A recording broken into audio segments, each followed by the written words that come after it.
नमस्कार दोस्तों, विद्यार्थी लर्निंग हब में आपका स्वागत है। मैं दयानंद डीएन आज साइंस के तहत भौतिक विज्ञान फिजिक्स को लेकर आया हूं, जिसमें कि विद्यार्थी लर्निंग हब के द्वारा आपको परीक्षा वाणी पुस्तक से भौतिक विज्ञान से संबंधित प्रीवियस ईयर में पूछे गए क्वेश्चनों का एक वन लाइनर संग्रह है, जो कि आपके आगामी एग्जामिनेशन पॉइंट ऑफ व्यू से काफ़ी इम्पोर्टेंट होगी। इससे कराने जा रहा हूं और 15 से 20 दिन में हम लोग इस भौतिक विज्ञान को कंप्लीट कर लेंगे, ताकि बीपीएसएससी, बीएसएससी और बीपीएससी, रेलवे वगैरह के एग्ज़ाम में आपको काफ़ी मदद मिलेगी रिवीजन के लिए। चलिए तो शुरुआत करते हैं विज्ञान का सामान्य परिचय के तहत। विश्व में प्रथम औद्योगिक क्रांति कहाँ हुई और किन आविष्कारों का इसमें विशेष योगदान था। तो हमें मालूम है कि औद्योगिक क्रांति हुई, उससे पहले यहाँ पे कुछ न कुछ टेक्नोलॉजिकली डेवलपमेंट हुआ होगा और उसके बाद ही ऐसा हुआ होगा। तो इंग्लैंड में जो है औद्योगिक क्रांति की शुरुआत हुई, जिसमें पावर लूम और भाप इंजन का आविष्कार किया गया। पावर लूम यानी कि कपड़े बनाने के लिए उपयोग किया गया, और भाप इंजन तो सभी चीज़ों में के संबंधित सभी वैज्ञानिक, जैसे कि ट्रेन इंजन वगैरह, जो पावर लूम के इंजन उन्हें चलाने के लिए आवश्यक माना गया। आधुनिक आइंस्टीन के नाम से किसे जाना जाता है। स्टीफन विलियम हॉकिंस को आधुनिक आइंस्टीन के नाम से जाना जाता है। ब्रह्मांड में सर्वाधिक मात्रा में पाए जाने वाला पदार्थ क्या है, तो डार्क मैटर कहलाता है। प्रकृति में सबसे मजबूत बल कौन सा होता है। नाभिकीय बल जो होता है वो प्रकृति में सबसे मजबूत बल होता है। ब्रह्मांड के अध्ययन को क्या कहते हैं। ब्रह्मांड के अध्ययन को कॉस्मोलॉजी कहते हैं।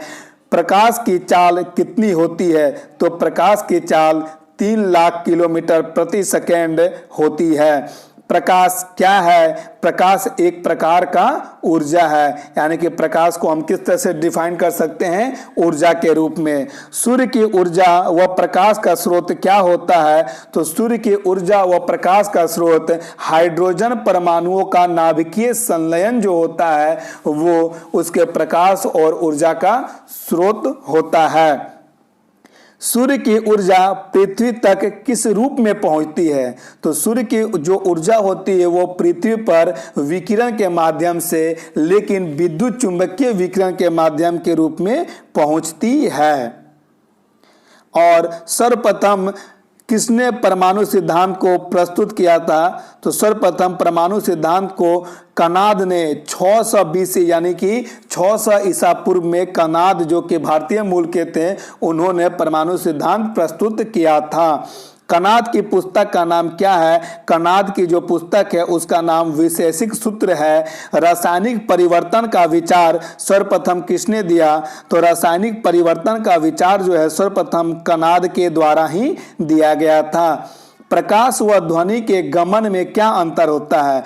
प्रकाश और ध्वनि के गमन में जो मुख्य अंतर होता है वो उसके माध्यम पर डिपेंड करता है, क्योंकि प्रकाश बिना माध्यम के गति पर गति कर सकता है, जबकि ध्वनि को माध्यम की आवश्यकता होती है, अर्थात ध्वनि बिना माध्यम के गमन नहीं कर सकता है। सूर्य ग्रहण और चंद्र ग्रहण के सिद्धांत का प्रतिपादन किसने किया। सूर्य ग्रहण व चंद्र ग्रहण के सिद्धांत का प्रतिपादन आर्यभट्ट ने किया था।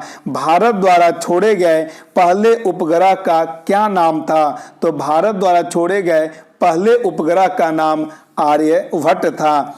द्रव्यमान संरक्षण का सिद्धांत किसने दिया था, तो लेवासिये ने 1789 ईस्वी में दिया था। क्या, द्रव्यमान के संरक्षण का सिद्धांत दिया था। विज्ञान में अचानक हो जाने वाली खोजों को क्या कहते हैं। विज्ञान में अचानक हो जाने वाली खोजों को सीरेंडिपिटी कहते हैं। सीरेंडिपी कहते हैं क्या चीज को, जब विज्ञान में कोई भी खोज अचानक हो जाती है तो उसे सीरेंडिपिटी कहते हैं। जैसे कि गुरुत्वाकर्षण की जो खोज हुई थी वो अचानक ही हुई थी, जब किसी पेड़ के नीचे बैठे हुए थे और एक पेड़ नीचे गिरती है, और इसी घटना को ये बताया गया कि गुरुत्वाकर्षण है। प्रकाश का वेग सर्वप्रथम किसने मापा था? तो रोमर महोदय ने प्रकाश के वेग को सर्वप्रथम मापा था। प्रकाश के वेग से गतिमान किसी आकाशीय पिंड की लंबाई व द्रव्यमान क्या होगा? तो उसका, अगर प्रकाश के वेग से गतिमान किसी आकाशीय पिंड की लंबाई और द्रव्यमान की बात की जाएगी तो उसका जो लंबाई होगा वो शून्य होगा और द्रव्यमान उसका अनंत होगा। और ऐसा क्यों कहा जाता है? यह इसका जो है सापेक्षता के सिद्धांत के अनुसार से यह कह सकते हैं कि लंबाई इसका शून्य और द्रव्यमान इसका अनंत होगा। सर्वप्रथम किसने कहा था कि पृथ्वी गोल है और अपनी धुरी पर घूमती है जिससे दिन और रात होती है? तो भारतीय मूल के थे आर्यभट्ट महोदय ने कहा था कि पृथ्वी गोल है और यह अपनी धुरी पर घूमती है जिसके कारण ही दिन और रात होती है। और नियंत्रण का विज्ञान किसे कहते हैं? साइबरनेटिक्स को जो है नियंत्रण का विज्ञान कहते हैं। घर्षण जिसे अंग्रेजी में फ्रिक्शन और स्नेहक जिसे अंग्रेजी में लुब्रिकेंट का कहा जाता है का अध्ययन किस विज्ञान में किया जाता है? तो ट्राइबोलॉजी में जो है घर्षण और स्नेहकों का अध्ययन किया जाता है। समय मापन का अध्ययन करने वाले विज्ञान को होरोलॉजी कहा जाता है। समय मापन के अध्ययन करने वाले विज्ञान को होरोलॉजी कहा जाता है। साइबरनेटिक्स का विचार सर्वप्रथम किसने दिया था? नॉर्बर्ट वीनर ने साइबरनेटिक्स का विचार दिया था। अति सूक्ष्म कणों की गति, अति सूक्ष्म कणों की गति उनके अंतर संबंधों का अध्ययन विज्ञान के किस शाखा में किया जाता है? तो क्वांटम मैकेनिज्म में जो है अति सूक्ष्म कणों की गति और उनके अंतर संबंधों का अध्ययन किया जाता है। शिलालेख का अध्ययन विज्ञान की किस शाखा में किया जाता है? तो एपिग्राफी में शिलालेख का अध्ययन किया जाता है। आकाशीय पिंड का अध्ययन विज्ञान के किस शाखा के अंतर्गत करते हैं? तो खगोलिकी यानी कि एस्ट्रोनॉमी के अंतर्गत आकाशीय पिंडों का अध्ययन किया जाता है। गतिशील द्रव पर कार्य करने वाले द्रवों का अध्ययन विज्ञान के किस शाखा के अंतर्गत किया जाता है? इसे द्रव गतिकी यानी कि हाइड्रोडायनामिक्स कहते हैं। द्रव गतिकी को अंग्रेजी में हाइड्रोडायनामिक्स कहते हैं, जिसमें गतिशील द्रव पर कार्य करने वाले द्रवों का अध्ययन किया जाता है। शरीर की भाषा का अध्ययन करने वाले विज्ञान को काइनेस्थेटिक्स कहते हैं। काइनेस्थेटिक्स किसको कहते हैं? तो शरीर की भाषा का अध्ययन करने वाले विज्ञान को काइनेस्थेटिक्स कहते हैं। सेलिनोलॉजी में किसका अध्ययन किया जाता है? तो सेलिनोलॉजी में मून अर्थात चंद्रमा का अध्ययन सेलिनोलॉजी में किया जाता है। कैकोलॉजी का अध्ययन, मानवीय सुंदरता के अध्ययन को कैकोलॉजी कहा जाता है। मानवीय सुंदरता के अध्ययन को कैकोलॉजी कहा जाता है। एल्केमी क्या है? यह धातु विज्ञान से संबंधित है। इसके अंतर्गत प्राचीन कालीन रसायन शास्त्री सस्ती धातुओं का बहुमूल धातुओं में परिवर्तित करने की विधि को खोजते थे। एल्केमी में क्या होता था? प्राचीन काल में सस्ती धातुओं को महंगी धातुओं में परिवर्तित करने की विधियां खोजने को एल्केमी कहा जाता है। प्राचीन ऐतिहासिक अवशेषों का अध्ययन विज्ञान के किस शाखा के अंतर्गत किया जाता है? तो पुरातत्व विज्ञान के अंतर्गत पुरातत्व विज्ञान के अंतर्गत किया जाता है। आर्कियोलॉजी के अंतर्गत किया जाता है। क्या चीज का अध्ययन? प्राचीन अवशेषों का अध्ययन किया जाता है। भारत में परमाणु ऊर्जा विभाग का जनक किसे माना जाता है? तो भारत में परमाणु ऊर्जा विभाग का जो जनक है डॉक्टर होमी जहांगीर भाभा को माना जाता है। क्रिस्टलों की संरचना जानने का क्या साधन है?